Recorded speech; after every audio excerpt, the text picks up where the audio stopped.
समझ में आ रहा है कि पश्चिमी उत्तर प्रदेश में नुकसान बहुत है, पूर्वी उत्तर प्रदेश में उसकी भरपाई हो। 4 या 5 रैलियां प्रधानमंत्री की हो चुकी हैं, 50 रैलियां कराए जाने का प्रस्ताव है। और जो शीतल जी ने कहा कि जो भीड़ दिखाई थी, जब उत्तर प्रदेश में 5 करोड़ रुपए का बजट शायद यूपीएसआरटीसी ने बिल दिया है, 5 करोड़ की सरकारी बसों में ढुलाई हुई है। कल पूरे दिन अयोध्या, फैजाबाद, गोंडा जगह जगह से खबरें आ रही थी। लखनऊ से भी लोग नारेबाजी कर रहे थे। लखनऊ में तो आलमबाग में रोडवेज में सफर कौन करता है? गरीब आदमी करता है। गरीब आदमी के लिए बस उपलब्ध ही नहीं थी। ये निर्देश है कि कहीं से भी बसें लाओ, बसें पूरी होनी चाहिए। और फिर जब एक संदेशा ये था कि अगर गाजीपुर में अखिलेश यादव की रैली हो गई और उससे ज्यादा भीड़ आ गई तो हालात बहुत बुरे हो जाएंगे। तो ये डर है पूर्वांचल में, जिस तरह से पिछड़ी जातियों में खराब संदेशा जा रहा है। गांव-गांव में संदेशा चला गया, सरकार ऊंची जाति की है, सरकार ठाकरों की है, सरकार ब्राह्मणों की है, बनियों की है। तो पिछड़ी जातियों की जो गोलबंदी हो रही है, पूर्वांचल के सारे पिछड़ी जाति के नेता एक-एक करके धीरे-धीरे एक मंच पे जा रहे हैं, समाजवादी पार्टी की तरफ जा रहे हैं। तो ये बेचैनी उठना स्वाभाविक है। अब आप हर रैली में मुझे लगता है बीजेपी सेल्फ गोल करने लगी है। अब आप शाम से एक वीडियो वायरल हो रहा है जिसमें प्रधानमंत्री अपनी गाड़ी में बैठ के जा रहे हैं और मुख्यमंत्री जी लगभग दौड़ने वाले स्टाइल में गाड़ी के पीछे चल रहे हैं। तो वहां पे पूरे सोशल मीडिया में लगातार ये वायरल हो रहा है कि प्रधानमंत्री अपने साथ गाड़ी में क्यों नहीं बैठा सकते थे मुख्यमंत्री को। अखिलेश यादव ने ट्वीट किया कि जनता पैदल करती, उससे पहले प्रधानमंत्री जी ने पैदल कर दिया। अब आपको पता है कि जब लगातार ये खबरें चल रही है कि दिल्ली दरबार और यूपी दरबार के बीच में शीत युद्ध चल रहा है, चल रहा हो या ना चल रहा हो, लेकिन 6 महीने से ये खबरें बिल्कुल आम बनी हुई हैं पॉलिटिकल गलियारे में, सत्ता के गलियारे में। तो ऐसे मौके पे ऐसी तस्वीरें खराब संदेश देती रहती हैं। लगभग 1 घंटे तक प्रधानमंत्री और मुख्यमंत्री बराबर बराबर बैठे रहे और बिल्कुल दोनों के मुंह ऐसे रहे जैसे सास और बहू की लड़ाई हो गई हो। मुख्यमंत्री हैं, उनके प्रिय मुख्यमंत्री हैं, संवाद होना चाहिए।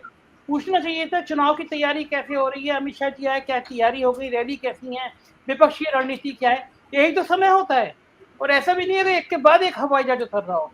1 घंटे के बीच में 10-10 मिनट का अंतराल था। राज्यपाल बात कर रही थी सेना के अफसरों से, सांसद विधायक बात कर रहे थे, लेकिन प्रधानमंत्री और योगी जी की जो संवादहीनता, जो बॉडी लैंग्वेज थी, पूरे कार्यक्रम में नजर आ रही थी। वो जो संवादहीनता है वो अब चर्चा में बनी हुई है। और मुकेश जी, शीतल जी मेरी बात से सहमत होंगे। एक बड़ा संदेश आ रहा है, समाजवादी पार्टी का कार्यकर्ता दीवानगी की हद तक सरकार बनाने के लिए लड़ रहा है और भाजपा के कार्यकर्ता ये चर्चा में आम कह रहे हैं 4.5 साल में इज्जत बच गई, काम होना तो छोड़ो, एफआईआर नहीं हुई, पिटाई नहीं हुई, यही बहुत है। क्योंकि ये बात सभी जानते हैं कि कार्यकर्ता को छोड़ो, विधायकों का और सांसदों तक का काम नहीं हुआ है कहीं पे भी। तो कार्यकर्ताओं को जब कह दिया गया योगी जी दोबारा मुख्यमंत्री बनेंगे, अमित शाह ने आके ये कह दिया, तो कार्यकर्ता डरे हुए हैं कि अगर सरकार आ गई गलती से दोबारा योगी जी बन गए तो जो हवी हाल है कि थानों में, तहसीलों में, ब्लॉकों में, एलडीए में, केडीए में ठेकेदार कौन है? सपा के, बसपा के। तो योगी जी आ जाएंगे तो इनकी कृपा से फिर वही ठेकेदार होंगे और बीजेपी का दरी बिछाने वाला कार्यकर्ता फिर उपेक्षित होगा।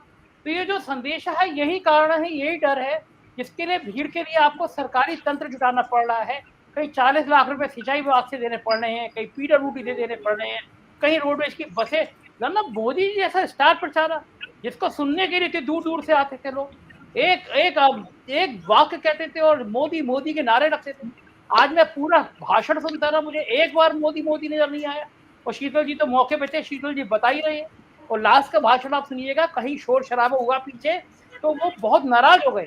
और मेरे रिपोर्टर ने बताया शायद विनीता यादव नाम की कोई लड़की या ऐसी कोई नाम था, वो हिरासत में भी लेगी। कुछ लोगों ने काले कपड़े दिखाने की कोशिश की रैली में। तो लास्ट में मुझे लगा कि मोदी जी शायद नाराज भी हुए। तो ये जो संदेश हैं, ये जो बॉडी लैंग्वेज है, ये पक्ष की जगह नुकसान ज्यादा करते हैं। अगर वो प्रधानमंत्री लगातार कान में ला के बात करते हुए दिखते योगी जी को, योगी जी के संग हंसते हुए नजर आते, तो एक संदेश आता है। ये कहता कि ये पिछले दिनों जो कोटबार चल रही थी ये नहीं थी भाई, दोनों नेताओं के बीच बड़ा बड़े तालमेल थे। लेकिन आज जो असंतुलन दिखाई दिया है दोनों नेताओं के बीच में, उसमें एक बार फिर ये बात साबित हो गई है कि कहीं तो कुछ तो है जिसकी पर्दादारी है, वरना यूं बॉडी लैंग्वेज नहीं होती, यूं साफ नहीं। लेकिन संजय जी ये दूसरी ये जो बीजेपी की पूरी जो अंदरूनी लड़ाइयां हैं वो अपनी जगह पर है, लेकिन बीजेपी को अगर उत्तर प्रदेश जीतना है, और ये प्रधानमंत्री मोदी भी चाहते हैं उत्तर प्रदेश जीते, योगी आदित्यनाथ के लिए भी उत्तर प्रदेश जीतना उतना ही जरूरी है। तो कम से कम ये जानते हुए पूर्वांचल को संभालना, और अगर प्रधानमंत्री इतना समय दे रहे हैं, बार बार वहां आ रहे हैं और आने की तैयारी कर रहे हैं, तो प्रधानमंत्री अपनी तरफ से कोई कसर बाकी नहीं रखने जा रहे हैं।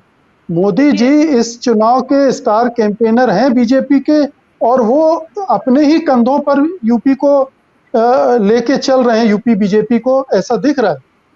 देखिए, एक लाइन अमित शाह जी से बड़ी सफाई से कहलवा दी गई कि अगर योगी जी जीतेंगे 2022 में तभी मोदी जी जीतेंगे 2024 में। मतलब अमित शाह एक संदेशा दे गए, हारे तो मोदी योगी और जीते तो योगी, मोदी का इससे कोई लेना देना नहीं है। उनको जो सर्वे कराए गए थे, मेरी जानकारी में है बीजेपी ने संघ में, उसने भाजपा की हालत बहुत बहुत बहुत पतली दिखाई गई है, 70 से कहीं दूर दिखाई गई है। आप देख लीजिए जो चैनल के सर्वे, हम किसी चैनल पर टिप्पणी नहीं करना चाहते, लेकिन वो भी बता रहे हैं कि बीजेपी का ग्राफ कितना नीचे आ रहा है, सपा का कितना बढ़ रहा है। और रही बात पूर्वांचल एक्सप्रेस पे जहाजों के उतरने की, तो आगरा लखनऊ एक्सप्रेस वे जब बना था और जिस जगह इसी तरह जहाज उतरे थे वो बागरमऊ विधानसभा है। बड़ा शो हुआ था कि इसे हवाई जहाज उतरे हैं सब जीत जाएगी, उस विधानसभा बागरमऊ से समाजवादी पार्टी हार गई। तो जहां जहाज उतरे हैं उस विधानसभा से ही सब हारी थी। और आज तो लोग ये कह रहे हैं जिसने उत्तर प्रदेश में एक्सप्रेस वे बनाया, चाहे वो मायावती हो, चाहे वो अखिलेश हो, चाहे अब ये हो, वो लोग चुनाव हार जाते हैं। तो ये डर की किंवदंतियां, अंधविश्वास हैं, लेकिन लोग उड़ा रहे हैं, इस बात को कह रहे हैं। जी। सत्य हिंदी का ऐप डाउनलोड करें गूगल प्ले स्टोर पर।